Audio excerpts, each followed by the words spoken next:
के संग। इनसे मिलिए।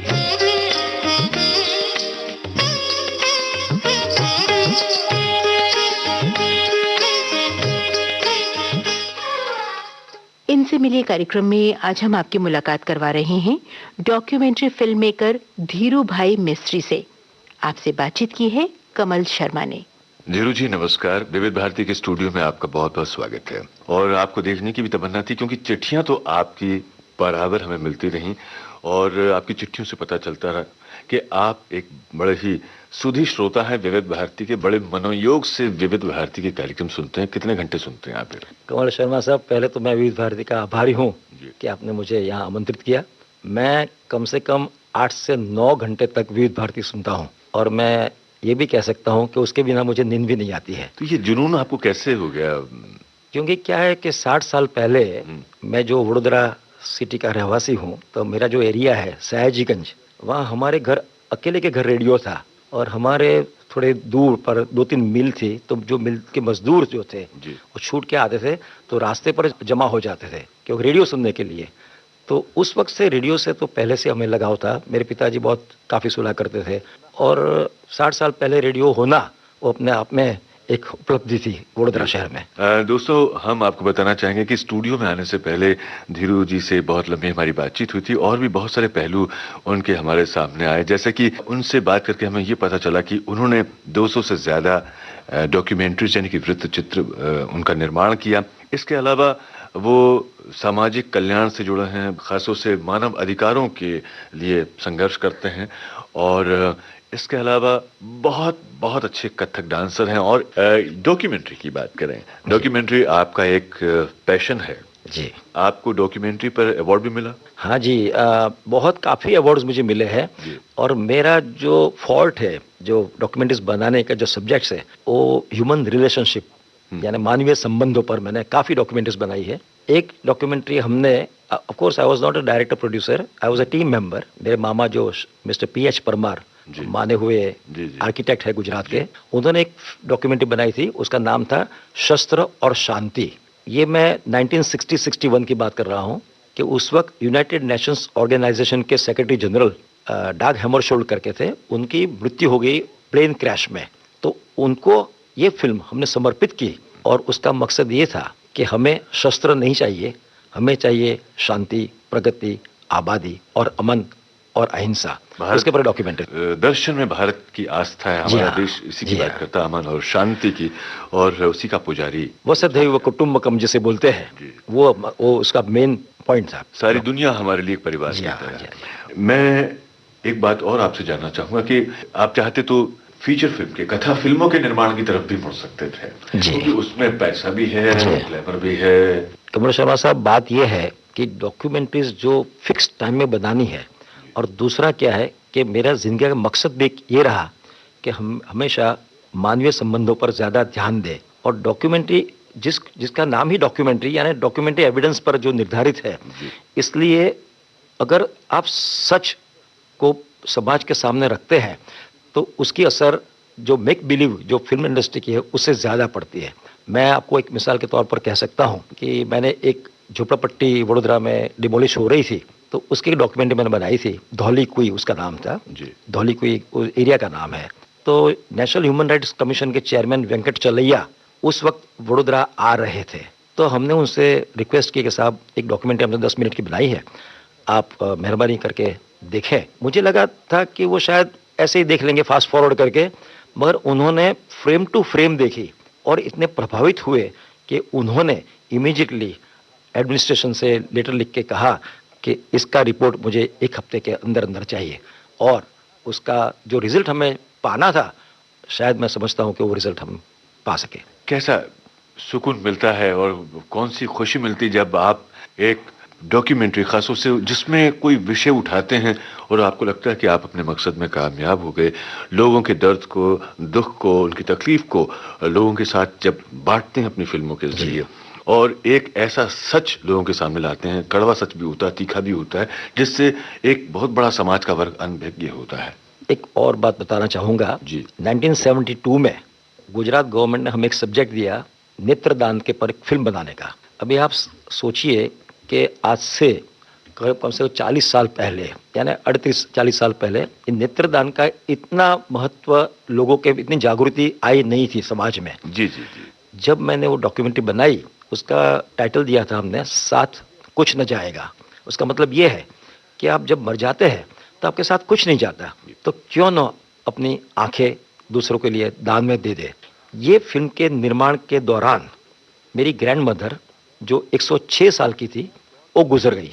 मैं दौड़ता हुआ, एक नया डॉक्टर जे.के. पटेल करके थे, तो उनको दौड़ के बुला के लाया। उन्होंने मेरी ग्रैंड मदर की आंखें निकाल दी। और जो समाज में गलतफहमियां होती है कि जैसे आंखें निकालने के बाद चेहरा कदरूपा हो जाता है, तो आप अंदाज़ा लगाइए कि उस ज़माने में ये फिल्म की वजह से मैंने मेरी ग्रैंड मदर की दोनों आंखें दे दी। लेकिन धीरू जी, सिर्फ डॉक्यूमेंट्री के निर्माण तक आपकी यात्रा सीमित नहीं है, आपकी प्रतिभा वहां तक सीमित नहीं है। जैसा कि हमें मालूम पड़ा, आप कथक भी बहुत अच्छा जानते हैं, बाकायदा सीखा है, और इस उम्र में भी आप नृत्य करते हैं, अभ्यास करते हैं। तो इस बारे में कुछ बताइए। सबसे पहले तो ये शौक कैसे लगा आपको, और फिर किनसे सीखा आपने? जी हाँ, जनक जनक पायल बाजे करके एक फिल्म आई थी वी शांताराम की 1955 में। मैं 30 डेज तक, 30 दिन, उस वक्त तो वीडियो कुछ था नहीं, तो थिएटर में ही वो फिल्म देखने जाना पड़ती थी। तो 5.5 आना टिकट के जो रेट थे, तो मैं 30 डेज रोज लगातार मैंने वो फिल्म देखी। उसका साउंड ट्रैक मुझे ज़बानी हो गया। तो वो फिल्म देखने के बाद मुझे लगा कि चलो मैं भी एक रातों रात गोपी कृष्ण बन जाऊंगा। मगर खैर 5 साल के बाद भी थोड़ा कुछ सीखा, और मेरा एक ड्रीम था कि लाओ मैं गोपी कृष्ण जी के साथ कभी डांस करूं। तो ये ड्रीम भी मेरा पूरा हुआ। दादर में शिवाजी मंदिर में मैंने गोपी कृष्ण जी के साथ डांस भी किया था बहुत साल पहले। क्या बात, क्या बात है। अच्छा, ये जो आपका नृत्य अभ्यास है, ये आज भी चल रहा है? अभी इस उम्र में भी तो नाचते हैं ना आप? मैं अभी शौकिया तौर पर करता हूँ। देखिए, गुजरात की धरती से एक महान संत नरसिंह मेहता साहब की जो कृति है, उसने पूरी दुनिया को संदेश दिया कि वैष्णव जंतु तेने कहिए, जो पीर पराई जाने रहे। और महात्मा गांधी के प्रिय भजनों में से ये रचना आती है। तो क्या आपके अंदर भी ये पंक्ति है कि वैष्णव जंतु तेने कहिए, कि सच्चा मनुष्य तो वही होता है जो दूसरों की पीड़ा समझता है? और आप जिस तरह से मानव अधिकारों के लिए लड़ते हैं, ह्यूमन राइट्स के लिए लड़ते हैं, जहां भी समस्या देखते हैं, उनकी आवाज़, जो कमज़ोर हैं, दबे कुचले लोग हैं, उनकी आवाज़ को बुलंद करना, और उनकी आवाज़ में अपनी आवाज़ मिला करके लोगों तक उनका ध्यान पहुंचाना, उनको उनके अधिकार दिलवाना, नागरिक अधिकार जिसके वो सही मायने में हकदार है। लेकिन इस लड़ाई में कभी कभी आपको बड़े बेरहम लोगों से, व्यवस्था की निर्ममता से भी जूझना पड़ता है। आपने इसके लिए, मैं समझता हूँ कि कई बार लाठियां भी खाई हैं और गालियां भी खाई हैं। जी हाँ। उसके बावजूद नहीं दिखते आप अपने रास्ते से? मैं आपको ये भी बताना चाहता हूँ कि मेरे घर में ये जो ह्यूमन राइट्स के मूवमेंट में मैं जुड़ा हुआ हूँ, कई लोग नाराज भी हैं, क्योंकि इसमें आप सच कहते हैं लाठियां भी खानी पड़ती है। I am a nervous type of person, मैं डरपोक आदमी हूँ, मगर लोगों के कॉज के लिए मेरे में एक अलग अजब किस्म की हिम्मत आ जाती है, और मैं एकदम भिड़ जाता हूँ। देखिए, मजरू साहब का ही शायद मशहूर शेर है, मैं अकेला ही चला था जाने में मंजिल, लोग आते गए कारवां बढ़ता गया। और वैसे भी जब हाथ से हाथ मिलता है तो वो फिर एक मजबूत ताकत हो जाती है। ऐसी आप जैसे लाइक माइंडेड लोगों का साथ मिलता है आपको, तो हौसला बढ़ता है। जरूर, क्योंकि क्या है कमल शर्मा साहब, मैं ह्यूमन लाइफ को सबसे ज्यादा अहमियत देता हूँ। Human life is most important thing for one self, you know. माँ है, बाप है, भाई है, पड़ोस के लोग हैं, मगर जो एक आदमी जो तरसता है, मर रहा है, या बिछड़ा हुआ आदमी है, उसके लिए काम करने से अपने आप को एक संतुष्टि, जैसे आपने बताया, वो सचमुच ही मिलती है। मैं आपसे और भी एक बात कहना चाहता हूँ, और हमारे श्रोता मित्रों को भी कहना चाहता हूँ कि मैं इजाग्रस्त, यानी एक्सीडेंटल विक्टिम्स जिसे बोलते हैं, उनको मैं काफ़ी लोगों को मैंने बचाया है। क्योंकि आमतौर पर लोगों को एक दहशत होती है कि एक्सीडेंटल विक्टिम को बचाने से पुलिस के लफड़े बहुत होते हैं, पुलिस की अननेसेसरी हैरेसमेंट होती है। मगर मैं सबको बताना चाहता हूँ, पुलिस की तरफ से कोई किस्म की हैरेसमेंट होनी नहीं चाहिए। अगर कोई पुलिस आपको अगर हैरेस करता है, अगर वो रिपोर्ट आप उनके हायर अप्स को अगर दिखाएंगे, तो that policeman may be suspended, because accidental victim जो होता है वो बेबस है, लाचार है, रास्ते के बीच में पड़ा हुआ है और अगर उसकी ज़िंदगी बच जाए, उससे ज़्यादा और कोई चीज़ दुनिया में नहीं होती है। इसलिए मैं लोगों के से कहना चाहता हूं कि पुलिस आपको हैरान नहीं करेगी। आपका फ़र्ज़ इतना ही बनता है कि आप पुलिस एम्बुलेंस को बुलाइए और पुलिस को इन्फॉर्म कर दीजिए। दैट्स ऑल, किसी आदमी की जान बच सकती है। मैं भी यहाँ एक बात कहना चाहूंगा कि चाहे वो पुलिस डिपार्टमेंट में कोई भी महकमा हो, उसमें अच्छे और बुरे लोग सब जगह होते हैं। हमारे घर में भी होते हैं, दो लोगों के स्वभाव एक जैसे नहीं होते, लेकिन उससे हम पूरी छवि जो है उसमें ईमानदार लोग भी हैं, बड़े जुझारू लोग भी हैं पुलिस डिपार्टमेंट में भी। तो इससे ऐसा नहीं कि हम उनकी छवि भी खराब करें। और कई बार बड़े सहयोगी होते हैं वो, और कई लोग ना उनको मालूम नहीं होता कि हमारे अधिकार क्या हैं, या कई बार वो लापरवाही बरतते हैं। तो ऐसे हो सकता है कि गिने चुने लोग हों, लेकिन सब नहीं होता। सब तो नहीं और होता जब है। हम उनको अपने काम से कन्विंस करने की कोशिश करते हैं, उनको बताते हैं, ठीक से समझाएं, तो वो भी समझ जाते हैं इस बात को और बल्कि उल्टा और मदद करने लग जाते हैं। मैं जरा एक बात और कहना चाहता हूं कमल शर्मा साहब जी कि कई लोगों को अगर मदद नहीं करनी होती है, जी इसलिए ये एक्सक्यूज पुलिस का निकालते हैं। कभी कभार ऐसा भी होता है जी कि भाई अपने को क्या है, भाई वो भगवान उसको देख लेगा या उसका कर्म वो जाने। वो गलत बात है। आप वहां से गुजर रहे हैं, आदमी जो बेबस पड़ा हुआ है रास्ते के बीच में, अगर आप उसकी मदद नहीं करेंगे तो जिंदगी बेकार है, आपकी जिंदगी बेकार है। देखिए, वैसे कहा जाता है कि कायरता का दूसरा नाम भद्रता है। भद्रता का एक रूप कायरता भी होता है। लोग कहते हैं कि साहब मैं झंझट में नहीं पड़ना चाहता। हाँ, देखिए कौन झगड़ा लड़ाई झगड़ा मोड़ ले। देखिए, पर ऐसा है कि जब तक कुछ लोग ऐसे सामने नहीं आएंगे तो समाज को दिशा कौन देगा। तो किसी ना किसी को तो झंडा उठाना ही पड़ेगा, कदम आगे बढ़ाना पड़ेगा। अब मैं दूसरी बात पर आ रहा हूं, जो एक और आपका बड़ा ही रोचक विषय है, आपकी रुचि है कि आप अखबारों में चिट्ठियां बहुत लिखते हैं और ऐसे जो सोशल कॉज हैं, सोशल इश्यूज हैं उठाते हैं, जिनका मानवीय जो समस्याओं से रिश्ता है, और ये भी जिम्मेदारी आप बखूबी निभाते हैं। तो ये कब से कर रहे हैं आप? कोई करंट इश्यू ऐसा हो जो समाज से जुड़ा हुआ हो और आम जनता से जुड़ा हुआ हो, तो जागृति लाने के लिए हम और तो कुछ कर सकते नहीं, क्योंकि हम पॉलिटिशियंस नहीं है, हम कोई जिम्मेदार को अफसर नहीं है एडमिनिस्ट्रेशन में।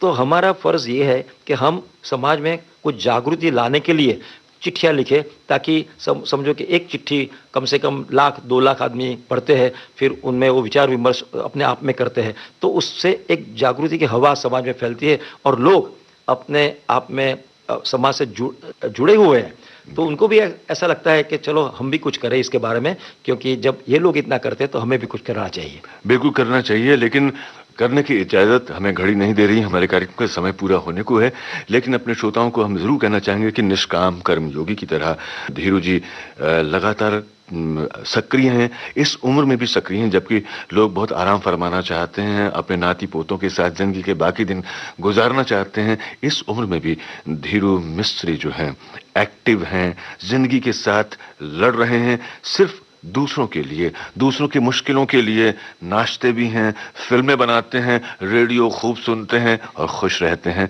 तो मैं समझता हूं कि उनकी जिंदगी बहुत सारे लोगों को प्रेरणा देने वाली है। मैं अपनी ओर से, तमाम सुनने वालों की ओर से, विविध भारती की ओर से आपको एक बार फिर से बहुत बहुत शुक्रिया कहना चाहता हूं। आप स्टूडियो में आए और हमें वक्त दिया। चिट्ठियां आप लिखते थे, आज आपसे बात करने का मौका कमल शर्मा साहब, मुझे तो लगता है कि मेरा जीवन सफल हो गया है यहाँ आने से। डॉक्यूमेंट्री फिल्म मेकर धीरू भाई मिस्त्री से मुलाकात आप सुन रहे थे। आपसे बातचीत की कमल शर्मा ने। अब आज का ये कार्यक्रम समाप्त होता है। इनसे मिलिए।